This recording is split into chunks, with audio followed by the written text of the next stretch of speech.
What's up you guys, it's your boy Kevin. Today is a very special day because I'm starting a new interview series. It's called Looking Back. I will invite artists, entrepreneurs, dancers, everybody with an inspirational or interesting story to tell to give you the inside scoop. And today I have a very special guest. Her name is Romy Dya. She's an artist, a singer, a songwriter. Big artists have sampled her song, probably this one, Chris Brown's Sensational, Drake, Who told you bad man don't dance? and Lil TJ. I'm very excited to have her. She's a wonderful, wonderful person. I had the pleasure to work with her actually on one of her music videos. And today, we are looking back. I know you try, I know you want to, but I give no time. I know you want to turn me on, but Hi, my name is Romy Dya, and today we're looking back.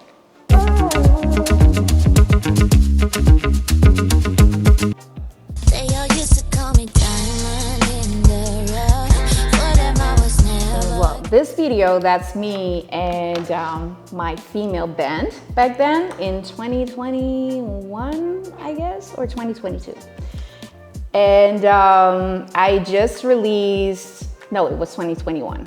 Yeah, 2021. I just released my album, I Fucking Love Myself, to remind myself that I have to love myself unconditionally through every phase in life. So, because like I told you, it's very important when it comes to self-love. It's a practice, it's a daily practice. You cannot just say like, oh, now I love myself. Like, yeah, like this, meaning like sometimes people want to lose weight and then they think, now I love myself. But it's a continuous journey. You always have to keep telling yourself like, yes, bitch, I'm the shit. So when I dropped this album, I wanted to do some live shows, and that's when I started creating some performances with my band, and it was a full female band, and they are fire. But yeah, your girl is traveling right now, so I don't really have that much time to perform at the moment because I am gaining experiences so I can write a new album.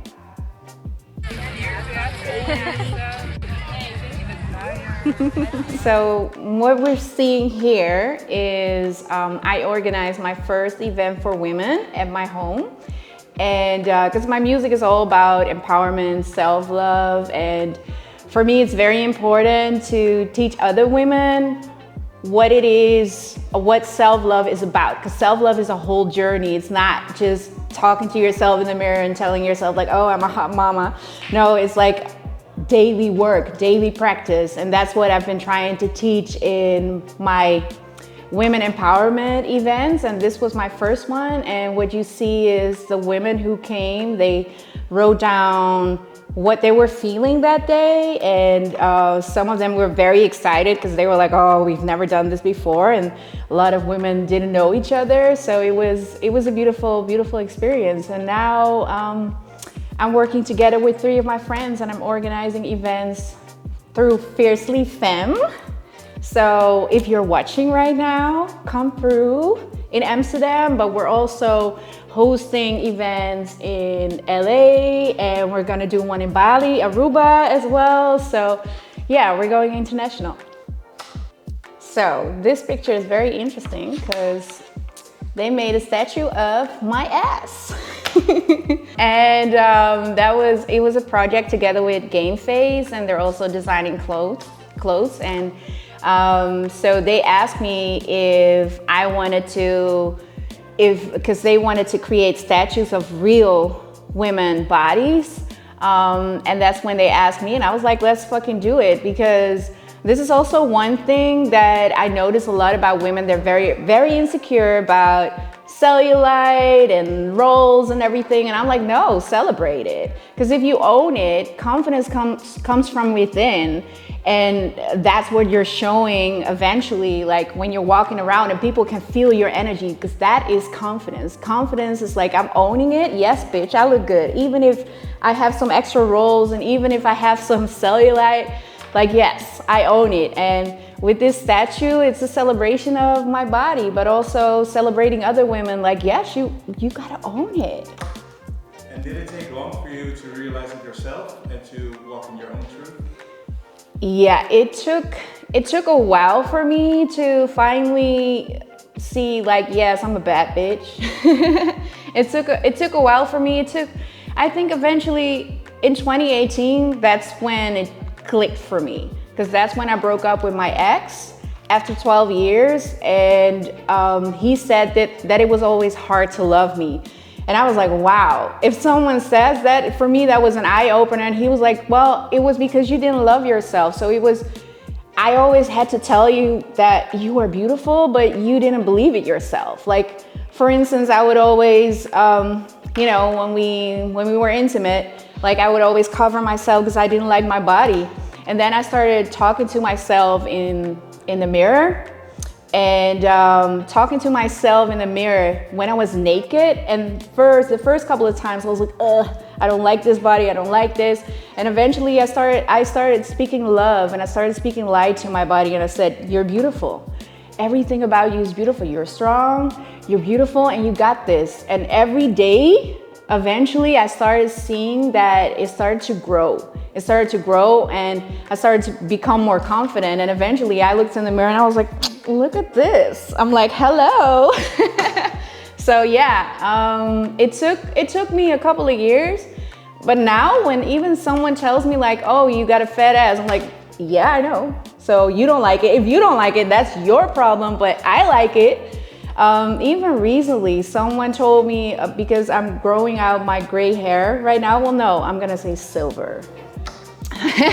Silver hair, I'm growing it out. I had silver hair since I was 17.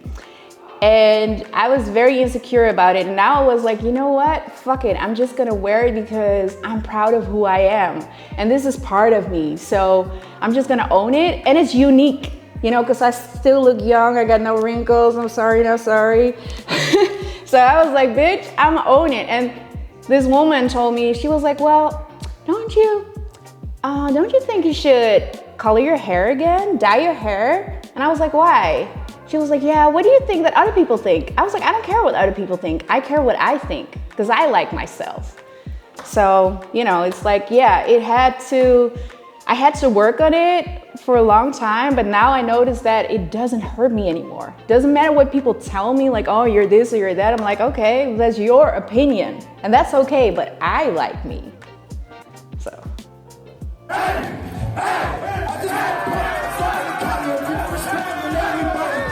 This video is my son. This was his first show, his first ever show. I think he was just 15.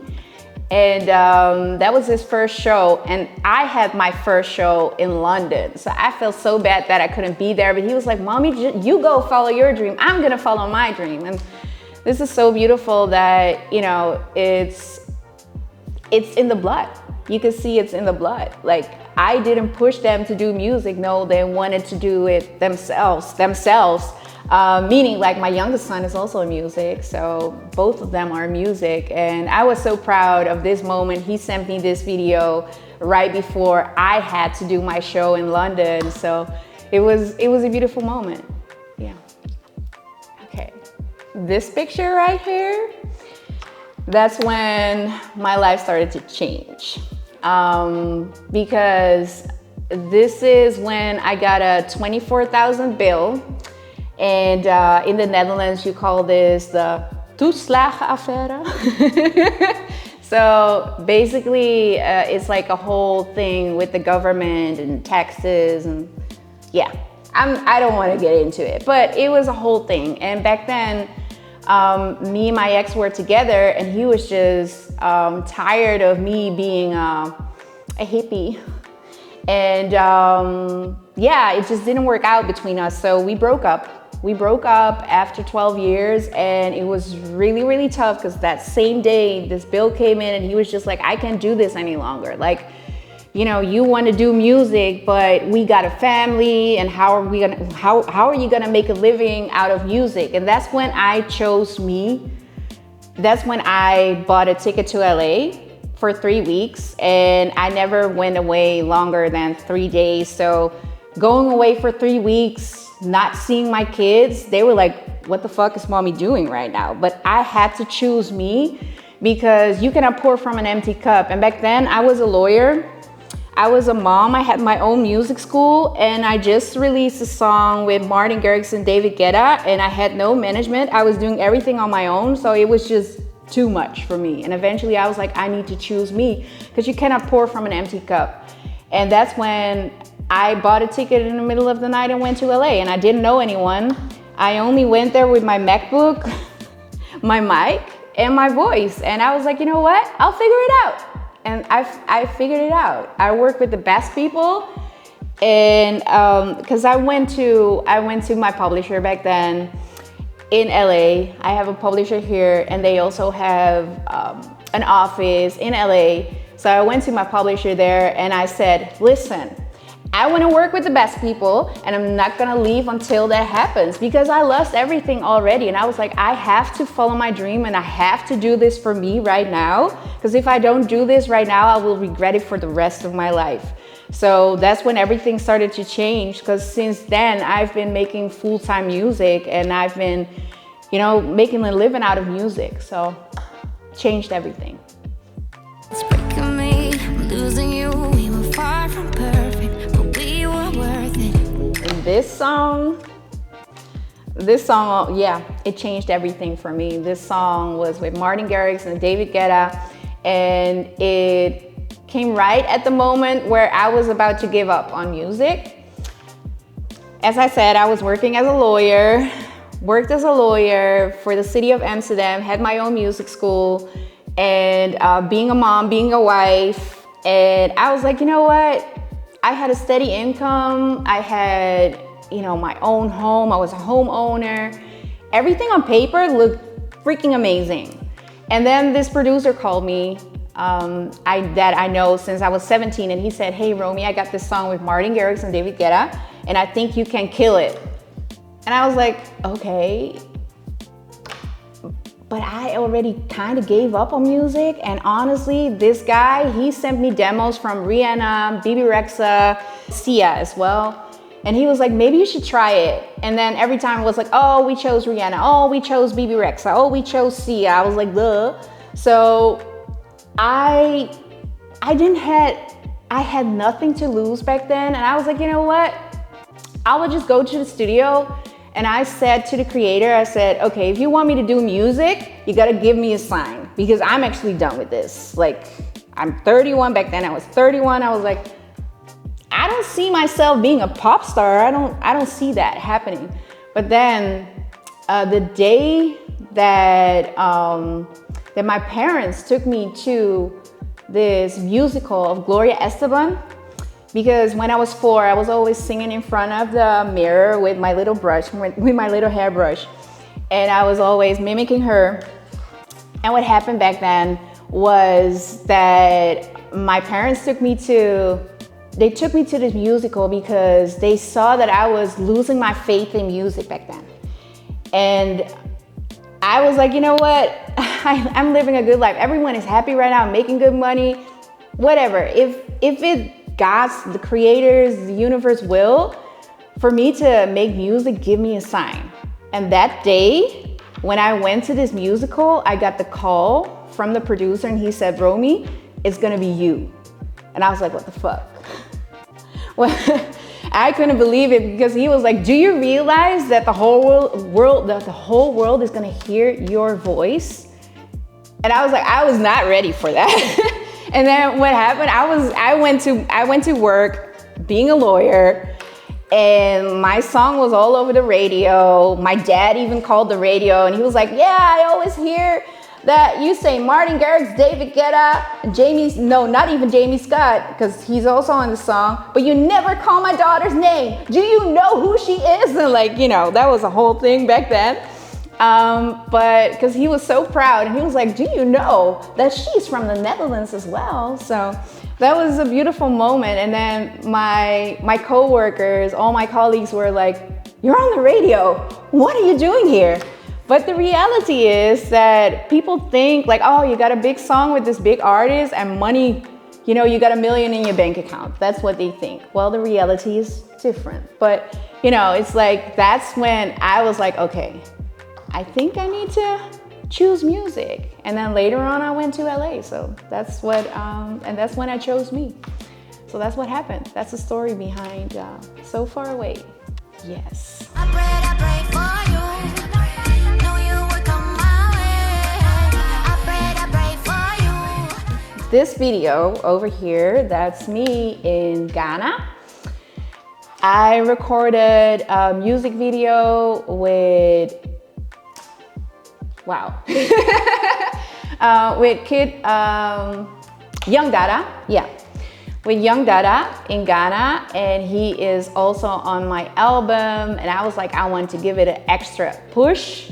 So that's when I invested all my money to go to Ghana, and I flew over a director from Nigeria. I thought he initially was gonna be in Ghana, but then he was in Nigeria, so, and the cuts were getting crazy. But it was a beautiful, beautiful, beautiful moment in my career where I could show people like, yes, I'm an independent artist. I funded this all by myself, no subsidy, no big label. I did this all by myself. And yeah, this is really a moment to be proud of because this was my first time where I invested in a big production, quote unquote big. But you know, I invested a lot of money in this, so I'm really proud of this project. And the song is called Prayed For You, and it's about my future husband who hasn't arrived yet, so still waiting. This picture over here, that's me for my EP, Transformation. And in 2022, I shaved off all my hair during my concert in Amsterdam, Paradiso in Amsterdam. And I showed all my fans like, hey, you're witnessing my rebirth right now. Because my hair used to be really, really long till my ass. It was really long, and during Ayahuasca ceremony, I was being told like, you gotta cut it up. And I was like laughing when I heard that. I was like, why? And it was like, because there's energy. There's so much energy in your hair and you just need to start over. And I saw this vision of me wearing purple clothes and during my ayahuasca ceremony. And then this is what I did for the cover of my EP, Transformation, because it was a transformation. I needed to cut it all off to also witness my full beauty, meaning like, would I still be beautiful if I would cut off all my hair? And well, it's confidence. So, you know, it's the energy. It's energy. So I'm really proud of this beautiful picture. Yeah. This video over here makes me a little sad. So in 2024, I decided to make a very bold move to LA without a plan. I'm gonna figure it out. I'm gonna figure it out. But you know, there's still something as a government, so it didn't really work out the way I wanted to. But I sold all my stuff back then. I sold all my stuff. All my furniture, clothes, like I had a walk-in closet, like I had to sell it all my stuff, because I wanted to make this move to LA. I was like, if I'm not gonna do this now, I'm gonna regret it. And I also had to sell my baby, and that was my beautiful fat bike, my Romy Dya fat bike. And I sold it to a fan, and she was really happy with it, but you know, I do miss my baby. I love this one because I don't have a driver's license, so you saw me just, you know, with my ride or die fat bike running through the streets of Amsterdam. Well, biking through the streets of Amsterdam. So I miss my baby, but you know, those are the sacrifices you have to make if you want to follow your dream. And it didn't work out when it comes to me moving to LA. But funny thing is, what happened is that I've been living out of my suitcase for one and a half year right now. And I was actually supposed to travel around the world when I was 40, and it happened a little earlier. That's, you know, I just went with the flow. I was like, you know what? Then we're just gonna travel. How was it for you to live out of your suitcase? How was that experience for you? So living out of my suitcases sometimes is very challenging because people only see the beautiful parts, like me going to Bali and me going to Thailand, India, Malaysia, and they see all the beautiful things. But it can be very challenging sometimes, like meaning fashion-wise, you cannot take too much in your suitcase, a 23 kilos suitcase, you know, it's like, so it can be challenging sometimes. But what I love about this journey is that you learn so much from different cultures, different perspectives, different religions, different visions of people. And it's so much easier to learn your life lessons if you see different perspectives, because one thing I know about life is that the faces change, the places change, the places change, but the lesson stays if you haven't learned. So it will keep going on and on and on. And that's the beautiful thing about traveling, because then eventually you will be more aware of your patterns and it's easier to break them. So that's something I really love about traveling, and it's good for your own personal development, but it gives you so much inspiration. And because of the personal development, it's easier to write and help people through music, because how I see music, I'm just a vessel. I'm just a vessel, and I just want to bring some extra light into this world through music.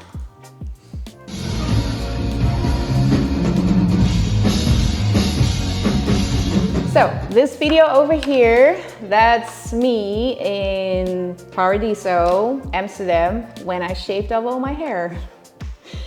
And back then I had like a bob because I already knew that I was gonna cut it off, but I didn't tell anyone, only my team back then.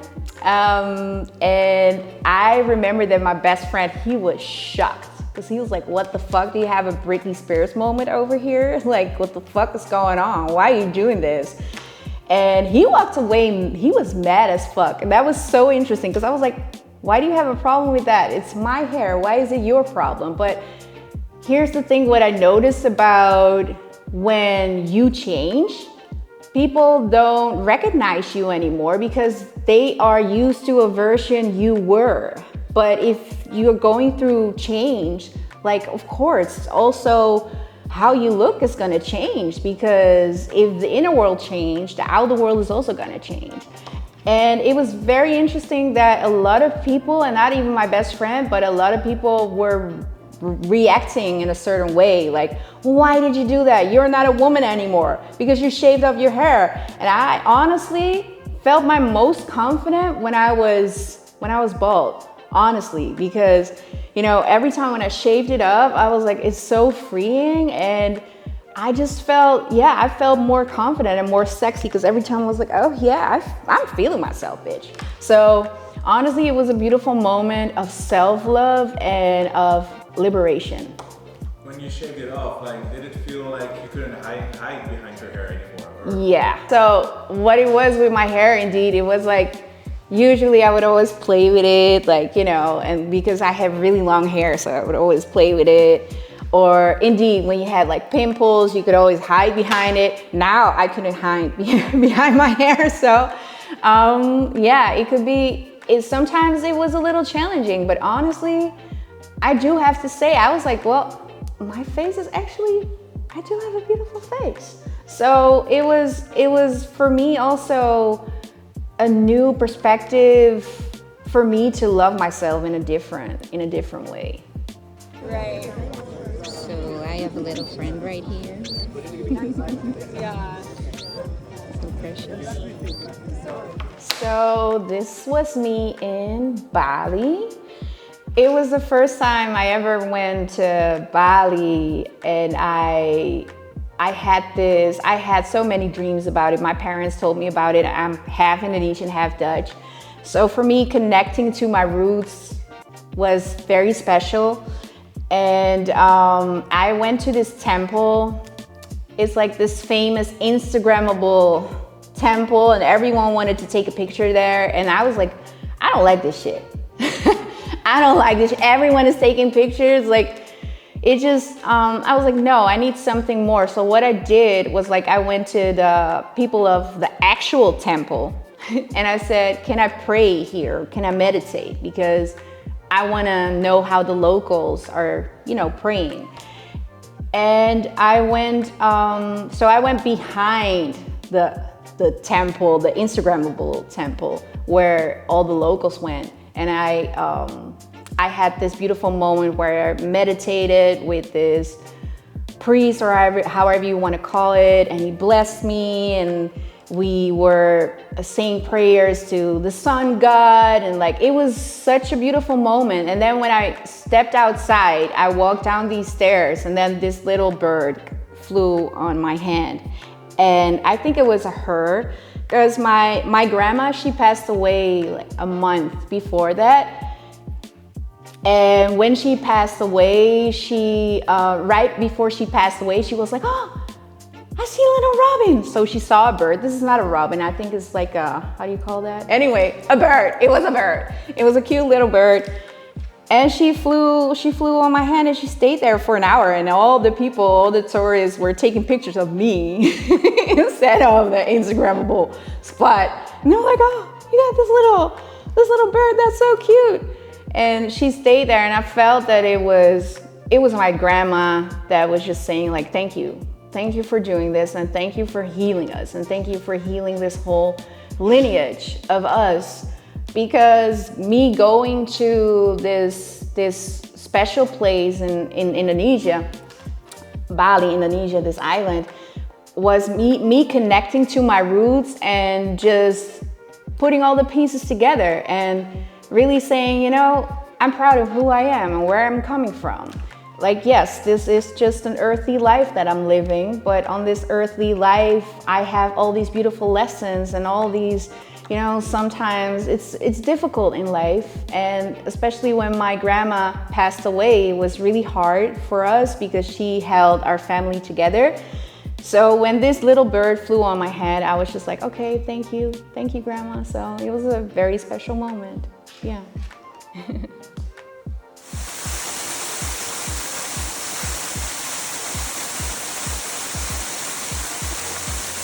Well, that's me in Bali, being my own divine self in the waterfall. And it was such a beautiful, beautiful moment to connect with Mother Earth and to just ground myself for a little bit. Because yes, when you're traveling, it's like, it's a lot of times we go to all these touristy places, but I was there together with a friend of mine. Actually, I met her there and instantly we became friends. It was like we knew each other for years, so it was beautiful. So we started to travel together and we started to go to these beautiful, beautiful waterfalls and different touristy spots. But at the same time, if you go early in the morning, there's literally almost no one, and that's what we did. And that's when we could really ground ourselves in the water and just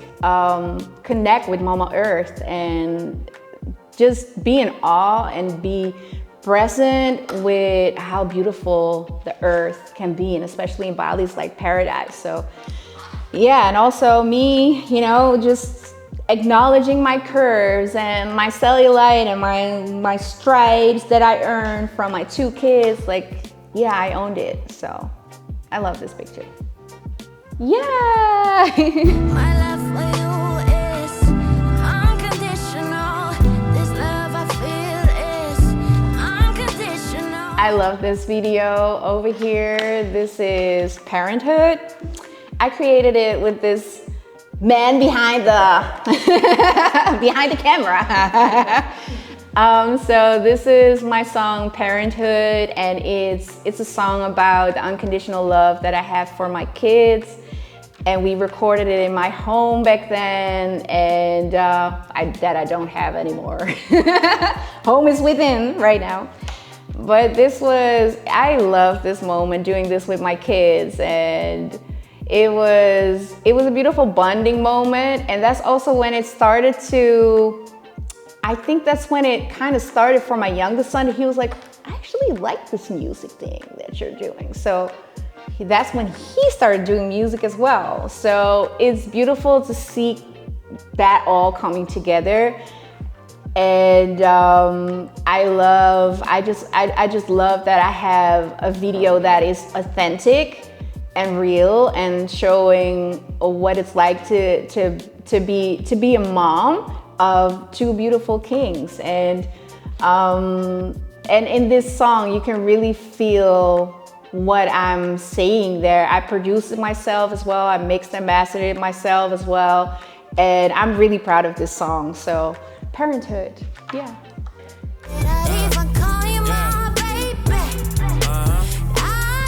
So over here is a video of my song Use You together featuring with Kid.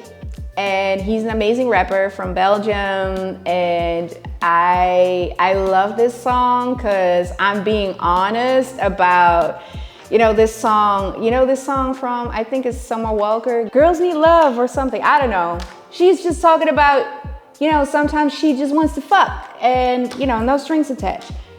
And I'm actually singing this song like, hey, listen, I do want to fuck, but I don't want to use you. So I don't think that's a good idea because I think a lot of people don't realize that when they're doing all this stuff, that they're creating spiritual bonds. So that is what use you is about. Like, yeah, it's in my mind, but I don't want to do this because I don't want to create these soul ties. So I don't want to use you. That's what this song is about. So over here, you're seeing me in Bali. Funny thing is, this is a beautiful picture, but if you would lower the camera a little bit, you would see hundreds of people. But I love this picture because we were on top of the mountain and seeing the volcano. It was Mountain Batur. And it was absolutely such a beautiful, beautiful moment. And it was funny because, like I said, there were hundreds of people, but I was literally this is really me sitting there, being in awe of nature and also meditating. This was really a moment of me meditating. So it was a pure moment. And so this picture, yes, it's a beautiful picture.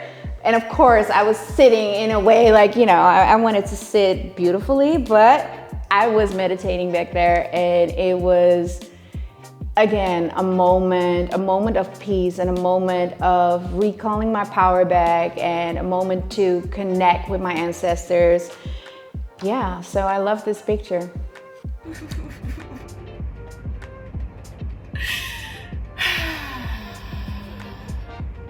So over here is a video of me crying.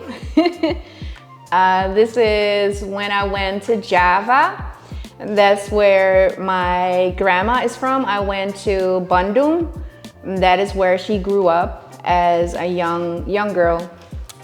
And I had this romantic view, this romantic perspective of me going to Java and going to her old home and connecting really with, my ancestors back in Indonesia.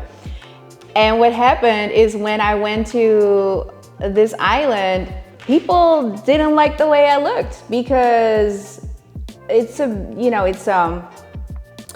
most of the people over there are Muslim, and I was bald, long nails, tattoos, piercings. It was just like, what are you doing over here? This is not okay to be like that as a woman. So me expressing myself just the way I want to and just being my authentic self wasn't accepted there. So people were literally just spitting behind my back when I was walking, and it was crazy because I was like, finally I'm connecting here with my roots, and now I'm not welcome. So that was a very tough perspective for me. So I had to feel it through, and I was like, for me, it's like just feeling my emotions. So what I did was like EFT tapping.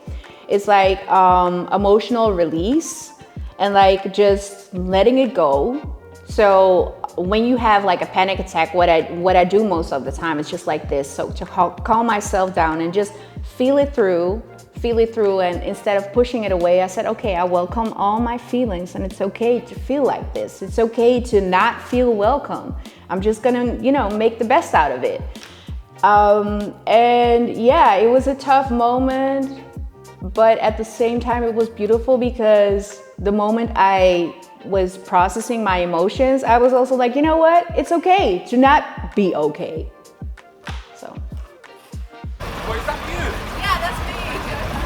So this over here is a video of my Billboard in London with my EP transformation back then, and I was so proud of myself because I remember that this guy, he was like, oh, is that you? And I was like, yeah, that's me. And it was just, I was proud of me because, again, I did it all by myself. As an independent artist, I invested all of it myself. So this was really a moment to be proud of. You know, me with my bald head over there and promoting this song, promoting this EP about transformation. It was just beautiful because people also came to me and they asked like, oh, what is it about? What are the songs about? And I gained some fans in London because of that. So yeah, beautiful moment. So over here you see 14-year-old Romy. Yeah, music has always been my passion. Music has always been in my blood as well. My mom is a singer. My dad used to play guitar. So it was inevitable for me not to be doing music. And yeah, I was going through a lot when I was 14, but music was always my medicine. It was always my therapy. And as you can see, I'm really enjoying it, like, hello. So yeah, I love this picture, yeah. Question, when you look back at this picture, like, what would you tell this Romy, 14 years old, now with the experience that you have now? So what I would tell that young Romy, I would tell her the key that you're looking for is inside of you. Everything that you're looking for is inside of you. Because I was always looking outside of myself. You know, different, well, I wouldn't say different religions, but yeah, meaning I was always looking for something outside of myself to get like the confirmation and to get like validation from others. And I would tell her like, what you're looking for, bitch, you are fucking amazing. You gotta know that. And honestly, I met this Romy a couple of times when I was doing ayahuasca, and I had to go back like probably 7 or 8 times because she was stubborn. I'm telling you, she was a little feisty little one. At first, she didn't want to talk to me. And then she was like, oh, I like your nails. Oh, I like your tattoos. So, and then we started talking, and it was beautiful. It was beautiful, and I'm just proud of her for surviving through all of it, because it wasn't easy, and she made it happen. And if it wasn't for her, I wouldn't be me now. So I'm proud of you. I did 2 ayahuasca journeys. This video over here, that's me after my first ayahuasca experience. My first ayahuasca experience was really, really tough. I'm not gonna lie. I had to go through the darkness to find the light, and that's also what my EP transformation is about. This is me with long hair, and that's when I heard you have to shave it all off. And I love this moment because you can really see the light. You can really see the light. I mean, the sun was shining on me, and I was like, wow, now I understand that all the people in my life, and especially when it comes to my parents, I was like, oh, you didn't do this right and you didn't do that right. Now I understood that they were giving love from their perspectives because of their environment and because how they grew up and how, you know, how they went through life and through certain traumas and how they had to process certain traumas and everything. So they gave love out of their perspectives and just to do what they think that was best for me and for them. So when I went back, when I went through this whole ayahuasca experience, my biggest lesson was that they had to go through all of that because it was an upgrade for their soul. And even though I don't really like, quote unquote, I didn't like the way they were handling things in life, they didn't know any better. And they were still trying to give me love. So I'm happy that it was tough. Well, like I said, it was tough. It was a tough moment to go through their experiences, because what I had to do was to experience their trauma and to see like, oh, this is why they are how they are because of what they went through. So honestly, it's beautiful to finally see like, yes, you have to go through the darkness to find the light. So the moment you say like, oh, I accept all this pain and I accept all this trauma, that's when you will elevate to the light. And that's what you see right here. Like, yeah, you have to go through the darkness to find the light. And yeah, I'm proud of this version that I am now. And so yeah, that's me. That's my little ayahuasca story. If you want to know more, check out my podcast where I'm talking about this whole ayahuasca journey. And this picture over here, well, that's my tattoo. I think it's on this side right now. I don't know. Yeah, okay. I don't know anymore. This picture is it was interesting. I started seeing 222 a lot of times when I was traveling, and I was like, what does this mean? Why do I keep seeing 222? But it actually means alignment. And my girl Lee Inky, she did all my tattoos. I'm her muse now, so I think I got, I don't know, 22, 24 tattoos. And it happened, I started getting tattoos probably right before my ayahuasca journey, and now I got 24, so very interesting. I had no tattoos at all, but this tattoo is special to me because it was the first 5 tattoos I got in one session. So I went to her and I was like, okay, yeah, let's do a tattoo. And I was like, well, you know what? Actually, let's do 5. And she was like, what? 5 all at once? I was like, yes. So 222 was very special for me because I kept seeing that, and then I started looking up what it meant. And like I said, it means alignment. And every time when I see 222, it's just like a confirmation that I'm on the right path and that I have to keep following this path. Even if other people don't see the vision, I know that I'm on the right path. So, yeah. Would you catch me if I fall? This picture over here, that's the cover of my song, Catch Me. And I fell in love with a student of mine. That was interesting too. And I think he was like 8 years younger than me or something. And he was already every time. So I used to give singing classes, and this guy every time was like, oh, miss, you look good today. And I was like, we gotta pay attention to class, okay? So he was like, oh, boy, you look good. And I was like, okay. Just stop. So eventually at the end of the classes, he had like 10 classes, he wrote a song for me because I asked him like, okay, this is your homework, so write a song about a woman that inspires you, or a woman that, your dream woman. And then he described me.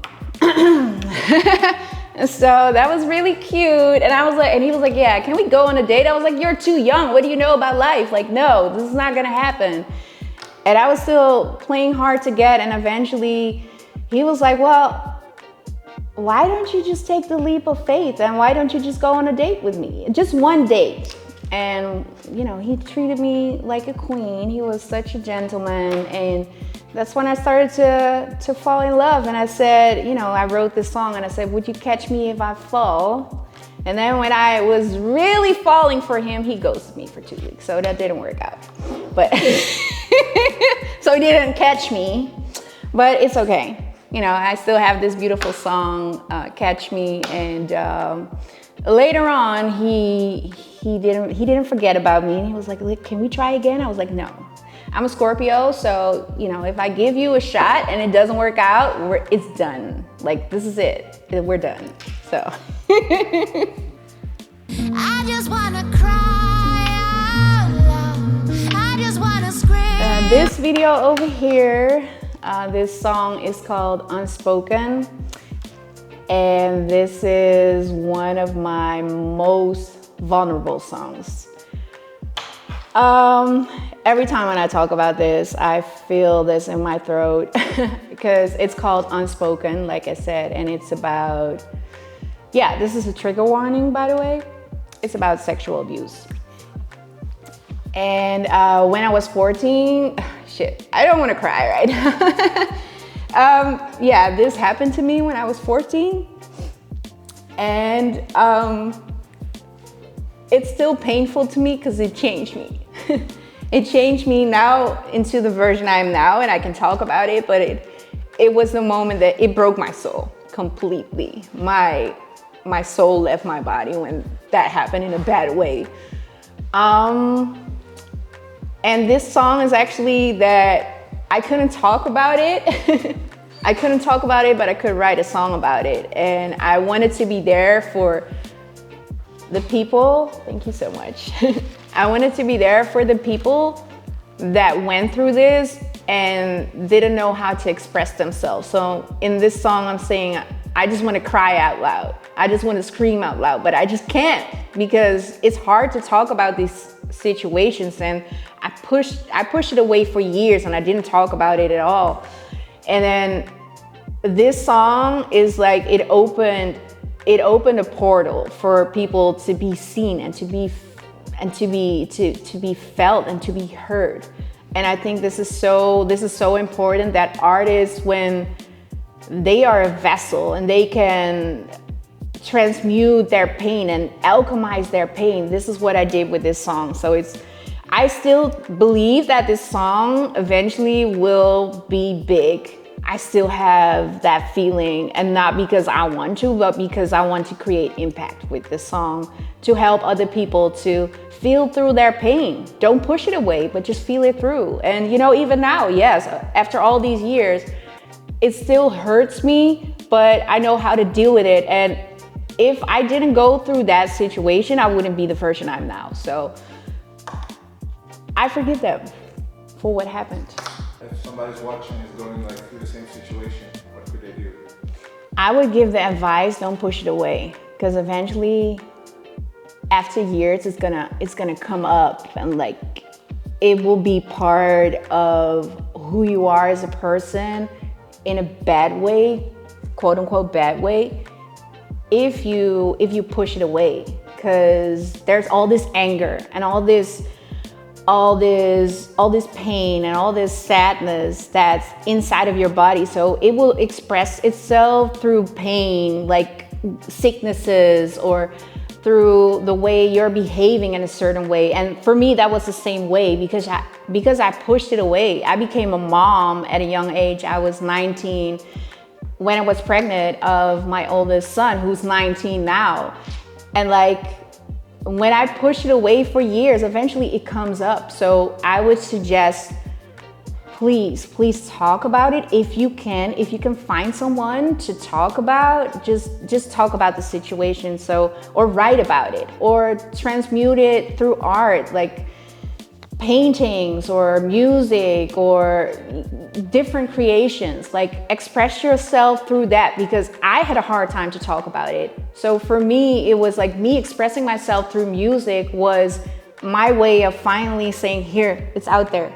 It's something that I didn't talk about it, and that's why it's called Unspoken. But yeah, you should talk about it too, because here's the thing, like the light can only come in, the light comes in through the wound. So if you have this wound, and I even have a tattoo about this, light can only enter through the wound. So you have to talk about it in a way that feels comfortable for you. If you can talk about it with someone, that's great. Otherwise, express it through art, through creation. Transmute your pain, alchemize your pain.